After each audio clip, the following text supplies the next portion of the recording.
1 glass మినపప్పు, 1 glass నాటరవ్వ, 1 glass ఊదల millets, 2 spoon శనగపప్పు, 1 స్పూన్ మెంతులు వేసి ఒక 5 to 6 అవర్స్ నానబెట్టుకొని మిక్సీ పట్టుకోవాలి.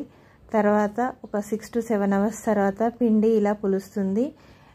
ఇప్పుడు ఈ పిండిని దోశలు వేయడానికి చక్కగా యూజ్ చేసుకోవచ్చు. ఒక పెనం తీసుకొని దోశలు వేసుకోవాలి.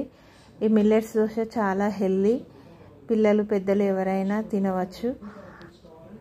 మిల్లెట్స్ అంటే సిరిధాన్యాలు. సిరిధాన్యాలలో ఊదలు, అరికెలు, సామెలు, కొర్రలు, ఎండు కొర్రలు ఎన్ని టైప్స్ ఉంటాయి కదా. ఒక్కోసారి ఒక్కో రకమైన మిల్లెట్స్ యూజ్ చేసుకొని ఇలా దోశలు వేసుకోవచ్చు. ఎవరైతే వెయిట్ లాస్ అవ్వాలి అని అనుకుంటుంటారో వారు ఒక వారానికి 2 నుండి 3 సార్లు ఇలా మిల్లెట్స్ దోశ తింటే చాలా ఉపయోగకరంగా ఉంటుంది. పిల్లలకి బ్రేక్ఫాస్ట్లో చాలా హెల్దీ ఫుడ్. మిల్లెట్స్లో ఫైబర్ ఎక్కువగా ఉంటుంది కాబట్టి చాలా మంచిది. మనం దీంట్లో రైస్ యూజ్ చేయలేదు. Thank you.